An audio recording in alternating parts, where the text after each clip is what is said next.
Meron pang isang way para magawa ng mga beginners ang multiplication nang hindi gumagamit ng daliri. Simulan na natin! Yung una ay 3 groups of 4. Gawa tayo ng 3 groups. 1, 2, 3. And then of 4, kahit anong 4. Drawing na lang tayo ng star.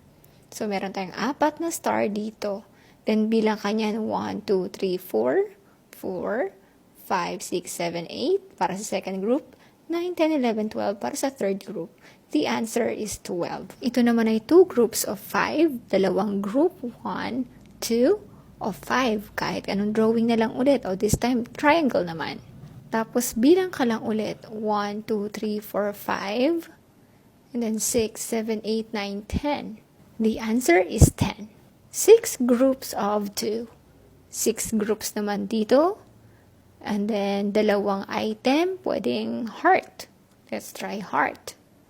Then, 1, 2, 3, 4, 5, 6, 7, 8, 9, 10, 11, 12. 12 is the answer.